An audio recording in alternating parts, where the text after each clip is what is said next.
Things move crazy fast in the AI world. Just a few weeks after getting a 2 million token context window from Google's Gemini 2.5 Pro, we're now getting a 10 million token context window for Meta. Let's jump into the release, go over some of the kind of latest takes and what this means.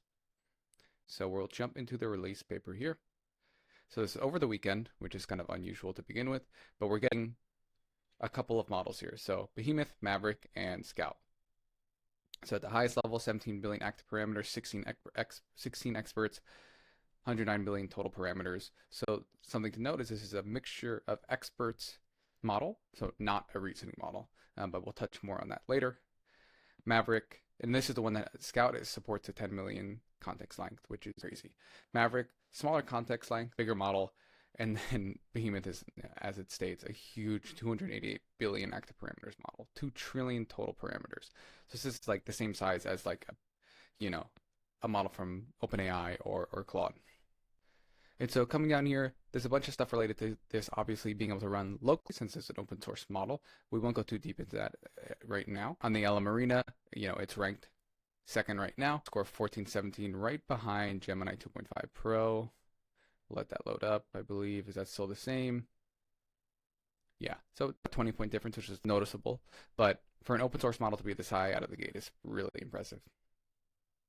So these models are distilled from the massive Behemoth model. You can download them and start using them right away. There are some stuff related to the access via the license that we'll touch on in a little bit.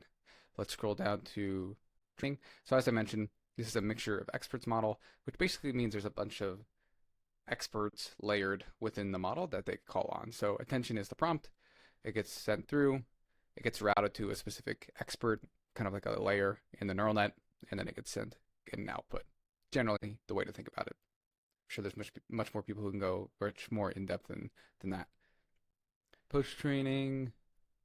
That's interesting. We'll jump into some of these benchmarks, and we'll get myself out of the way a little bit more here. So Llama 4 Maverick, this is, more of the GPT-4o style versus Scout is a much smaller model. So cost is a little bit variable here for like self-hosting versus if you can access this through something like Bedrock, which we'll have to see what the pricing looks like there once that's available. But looks to be very cost effective, not as cost effective as Google's Gemini Flash, but in line with DeepSeek's V3 and much cheaper than GPT-4o, which is looking more and more expensive every day. Very good on reasoning, so something that didn't note above is all 3 models are multimodal, which is huge.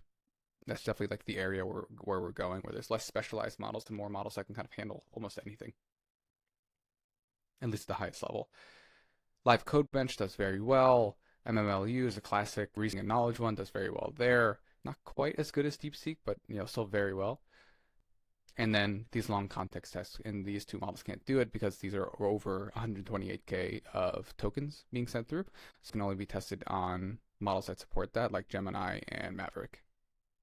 And so it performs really well, especially for an open source model, which is the really important thing to keep in mind here, is that we're seeing open source really come up neck to neck, maybe even surpassing the closed source models in some way or another. And it's really cool to see this as Meta's been, quiet for a little bit. So needle and haystack experiments.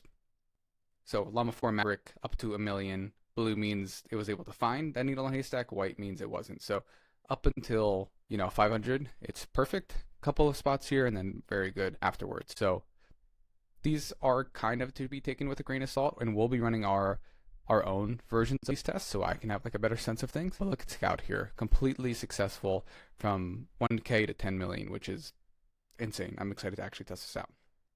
And then because they are multimodal, they can accept video inputs as well. So not even just images.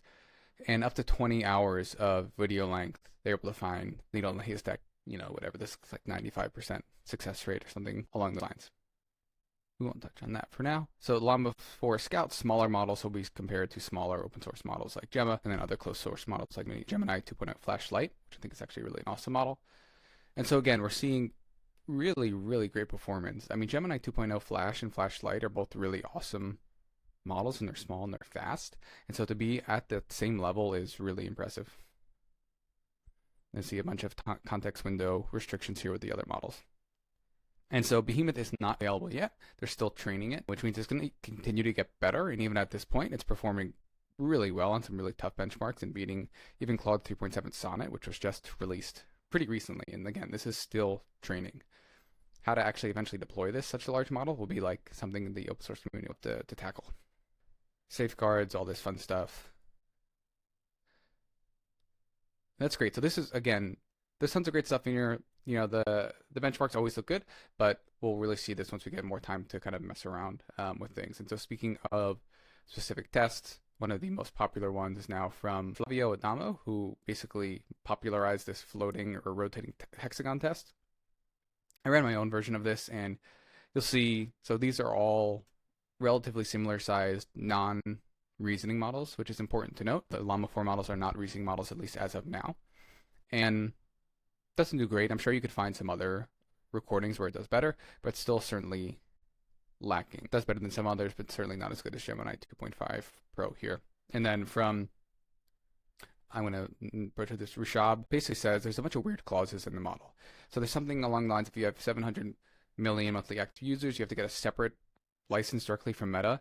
You have to say that like your app is powered by Meta, built by Meta, some sort of notice like that, and have a notice file. There's some limited in terms of the trademarks, bunch of interesting kind of non-normal things. It's not just like an Apache 2.0 or MIT license. So that's something to kind of keep in mind. Hopefully we'll hear more from the Meta team about this. And something that's really interesting that they noticed, let's see if they put it in here. They keep calling it near infinite context length, which I think is like a interesting way to call it, because it's obviously not infinite, or nothing is near infinite. So I don't know if it's just in like a branding type thing, or if there's something more kind of coming there. So that's something interesting to note as well. And what's hilarious about this is we literally just released a video on Gemini's 2.5 Pro, 2 million context window 2 days ago. And then we get this, a couple days later. So we'll need to be updating that. Something interesting from Callow Mays was that in the GitHub repo, I was able to see that the initial release date was the 7th, and they moved it up to the 5th. And, Mark Zuckerberg was on Twitter basically saying it was ready on Saturday, so it launched it Saturday. I'm recording this on Monday the 7th now, so maybe there's another model drop coming, or maybe it was just ready a couple of days early. Who knows? We'll keep an eye there.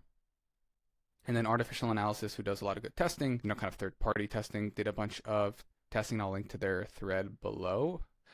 And basically ranking across the board for non-reasoning models, which is important. You want to judge apples to apples. So these are all non-reasoning. Llama 4 Maverick comes in above Claude 3.7 Sonnet. And I think what's most important is look to how close these are all bunched together. And now we have an open source model smack in the middle. Is really just amazing and awesome to see the open source come up basically to par with closed source. And then we have pricing. And will be kind of different, but still priced very, very competitively. And so that's a pretty much a quick overview on Llama. We'll be doing some more testing, like I said, to test these needle in a haystack things, performance, and we'll also support these models in Prompt Hub when the time comes through AWS Bedrock. But a lot of things are happening quickly. If you enjoyed this, like, subscribe below, stay up to date. We'll try to give you as much of this information as we can. See ya.